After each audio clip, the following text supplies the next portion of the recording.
Ladies and gentlemen, welcome back to the channel. Here in this video, we are going to get into what's going to be transpiring this week as far as earnings, economic data, and where I think AMC stock may find itself by the end of this week. Overall, what do I think is going to happen? Now, we'll break down some of these earnings as well, because some of them I'm a little bit more bullish on than others. Some of them have higher expectations than others. And, yeah, there is starting to show some cracks in this market, starting to see a little bit of problematic kind of behaviors going on. So we have a lot to get into in a very short amount of time. Hit that like button as well as subscribe to the channel and let me know what you think about this information. So we'll actually come back to talk about AMC here in just a moment, but I do actually want to start with the earnings calendar and the economic data for this week. So let's start with the economic data because there's not as much as some would hope, including myself. I love when there's a lot of economic data.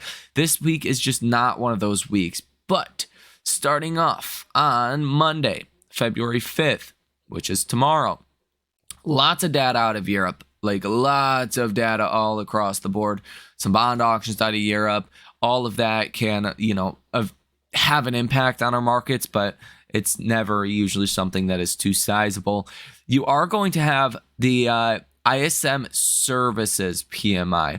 Now, this is expected to rise from 50.6 to 52. Now, if you see this rise potentially even more than that, that's bad news for the Fed. That's bad news for what the Fed is trying to do and reduce inflation. Really, services and housing are the two areas that still need some work, need to see some progress in actually driving inflation down. Now, ISM service business activity expected to come in a little bit better as well than last month. Last month was 56.6, expecting 57 this time. ISM services employment came in last month at 43.3. Expected to come in at 46, and ISM new orders expected to come in around 53.1, better than last month's 52.8. And then finally, the thing that's probably going to move the markets the most is ISM services prices. Now, this is expected to come in the same on a month-over-month basis, right? Expected to be 57.4, and that is also what happened last month as well. So if that comes in line, that's going to be good news. If it comes in higher, services prices, yeah, that's going to be really bad news for the Fed. You are also going to hear from Fed Bostic at 2 p.m. It's going to be the first Fed official that we have really heard from since the Fed meeting. Now, what's actually interesting here is we are going to be getting a 60 minutes from Jerome Powell. Let's actually Google this. Jerome Powell, that comes out today. I'm not exactly sure what time though.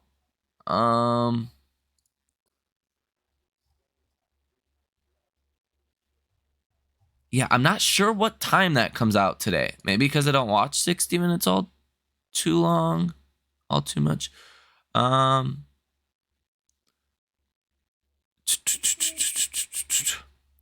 I don't know exactly when that is supposed to come out, but sometime today it will. And if he's, says anything about policy or changes or anything like that, that's the next big event for markets. That's what a lot of people like Gene Munster have said as well. This is the next big catalyst for our markets, but I have no idea when it's supposed to come out. Nonetheless, it could be out now. It may not be out now. Really doesn't matter. The whatever he says, if he says anything that's different or whatnot, it can move the market. So be on the lookout for that. That will be coming out today. So technically, that's the first,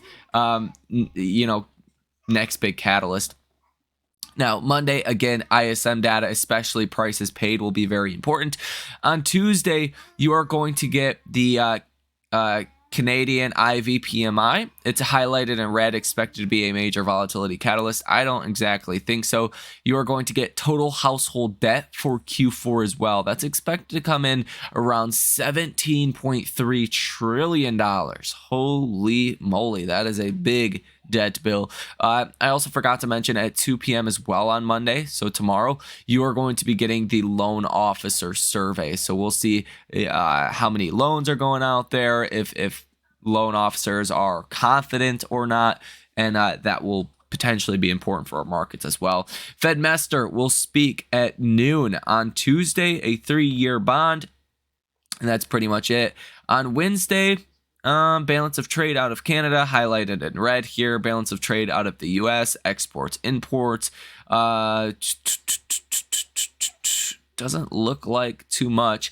Fed Barkin will speak at 12:30. Fed Kugler will speak at 11 o'clock in the morning as well on Wednesday. Fed Bowman at 2 p.m. on Wednesday. And then at 3 p.m., consumer credit change for December. So previous month was 23.75 billion. This latest month for December is expected to increase about 16.2 billion. So we'll see what that number comes in. Lower that number is, theoretically, the less activity you could be seeing in the economy. So higher could be better in regards to that as far as markets perception. Now, coming out at 8:30 p.m. on Wednesday, you're going to get the inflation rate out of Canada month over month and year over year. That's highlighted in red, expected to be important. If you're still in deflation, that's really the big question. Month over month inflation is expected to rise quite a bit, but how much can you really believe these numbers regardless, because they're coming from China? On Thursday, initial jobless claims will be coming out, expecting 220,000. It looks like we're far from a recession right now, so I'm not expecting too much there. 10 o'clock in the morning on Thursday, wholesale inventories month over month, actually expecting that to go positive. Could be pretty interesting. And Fed Barkin will be speaking at 12:05 p.m., so right around noon, lunchtime on Thursday. And then on Friday, the unemployment rate out of Canada, senior loan survey out of Canada as well at 10:30 in the morning. Lots of labor market data out of Canada. As you can see, Canada's unemployment rate is a lot higher than ours in the U.S., assuming you guys are United States citizens. If you're not, that's cool. We love everyone, but still definitely higher unemployment rate over there. Senior loan officer survey, that's going to, again, come out at 10:30 in the morning on Friday. But that is basically it. That is your lineup as far as economic data this week. Not much going to be happening on that front. Now, the earnings, on the other hand, lots of earnings. So tomorrow morning, we are going to be reacting to Caterpillar, McDonald's, On Semi, Estee Lauder, Elegant, Tyson, and some other companies. Obviously, Caterpillar, McDonald's, On Semi, Estee Lauder, those are going to be your big guys. But we do want to see what Tyson says about inflationary pressures that they are feeling. Monday and after hours, Palantir, Vertex, NXP, Simon Property Group, Chegg, and some other names. Tuesday, this is your first bigger day, if you will. You have Eli Lilly, Spotify, Hertz, BP, Toyota. That's pre-market. In after hours, you have Snapchat, Enphase, Ford, Chipotle, Elf, Fortinet, Amgen, Gilead, and some other names. Wednesday, pre-market, Alibaba, Uber, CVS Health, Roblox, SPO Logistics, Scott's Miracle-Gro, Emerson, Berry, and Bunge. Wednesday, after hours, PayPal, Walt Disney, ARM, Wynn, Paycom, Mattel, Analy. And then Thursday, ConocoPhillips, Philip Morris, Hershey's, Spirit Airlines, Chemico, Lightspeed, Aora, S&P Global.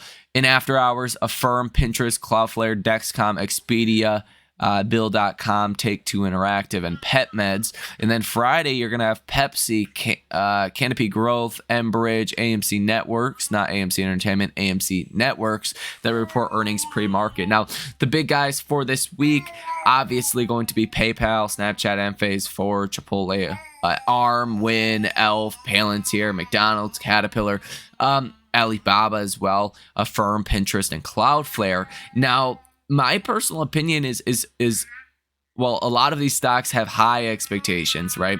A lot of them have really low expectations, like an Enphase is expected to see revenues and profits down about 60% year over year. Snapchat has been doing well recently. If Snapchat continues to do well, if they have a good earnings and they don't say anything that scares the markets like they did last time, Snapchat was up over 20% last earnings.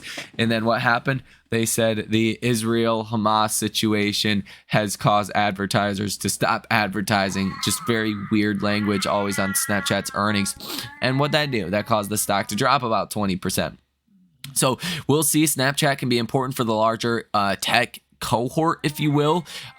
Ford, Toyota, these other names could affect, automakers, auto suppliers.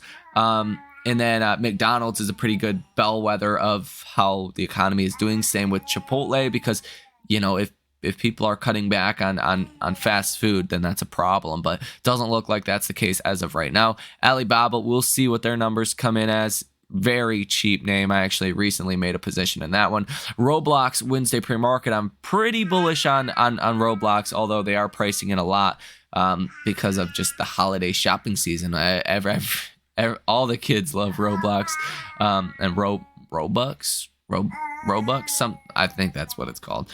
PayPal, going to be another interesting one. Disney, another interesting one. And Wynn Resorts, definitely something to watch as well. Affirm, that could be a big mover as well. Pinterest, recent speculation about a potential buyout or takeover there. And then Cloudflare, all of those going to be pretty interesting, as well as Expedia. Are people, how are they looking to travel? Are they looking to travel more or not? So that's kind of the lineup here. None of your big tech names, but these guys can still move their sectors, which can move the broader market as well. And be on the lookout for that Grim Reaper. That Grim Reaper could be lurking out here, maybe even to the upside with something like an Enphase, PayPal, or Snapchat. That's always a possibility as well. But the Grim Reaper could be out there waiting for some of these names. If you don't know what the Grim Reaper is, that is an unexpected bad earnings or a bad announcement that completely claps a company like 20-30%. I have a feeling this week you could have one or two of those that does start to pop out. Overall, February tends to be the second worst month out of any given year, with an average decline of negative 0.1%.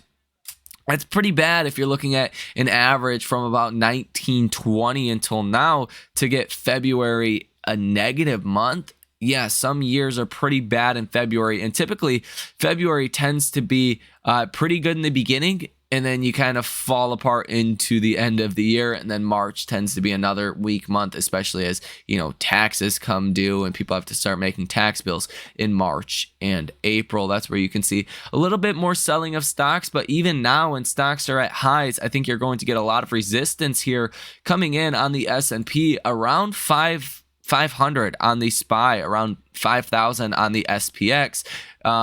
There's going to be a wall of sell orders around that price. And if you are someone that has to pay taxes and you do have your money in stocks, selling now is probably not a terrible time to do so, just considering where everything's at. Now, we kind of went over everything you need to know on AMC specifically in the last video. Highly recommend you guys check that out. AMC is seeing a lot of inflows to the bond market as well, to their bonds, which is very interesting, and we broke that down in the last video. But I do want to take a look here briefly at the option chain as well for AMC stock, because I think option activity can be pretty important if you do see some volatility. So for this Friday, a lot of people love to play weekly options as well. So keep that in mind. You could, always see more activity start to pop onto the options chain. That certainly is a possibility. For the 450 call, you have about 11,000 for open interest, $5 call, 13,000 for open interest, couple thousand for option activity on the 550, the 6, the 650, and the $7 calls as well. But a vast majority of this option activity, about 2.3 million shares that would have to be hedged in equivalent at the 450 and the $5 call. So targeting potentially $5 by the end of this week, if it's a good week, could make some sense to me. Now, that would be quite a large move from here, so I'm not going to go out on a limb and say that's what we're probably going to see, but it's not impossible as well. I think AMC is due for a very large bounce, and when that does happen, it could be great. Now, what the reason is for a potential bounce or rally, I think that's going to make all the difference on, where AMC ultimately goes. But if nothing were to happen this week, I think you're plus or minus about 5%. 5% to the downside would put you at about $3.78 per share. Plus or minus to the upside would put you at about $4.25 per share. So in reality, not much may happen this week, but we'll see what Powell says here 60 Minutes on Sunday. If he says anything that moves the algos, that gets stocks either ripping or falling from here, if he says anything along the lines of we've pretty much conquered inflation or we have more work to do on inflation, we're going to cut rates this year, or whatever he says, you can only speculate at this point since it's not out. That will definitely move our markets. Algorithms are most certainly waiting to see what Powell does say. So if it's a really bad week, you could see a 15+% downer, and that would put you at about $3.45 per share, about 40 cents per share. 15% up from here would put you back to about $4.62 per share. You're in a very interesting spot as you are hitting new multi-year lows. I think you're pretty vulnerable right now to see a larger drop or a very aggressive rally if we do get the right news. So let me know down below in the comment section, what is your opinion about all of this information? Thank you for watching. Enjoy the rest of your day. We'll see you in the next one.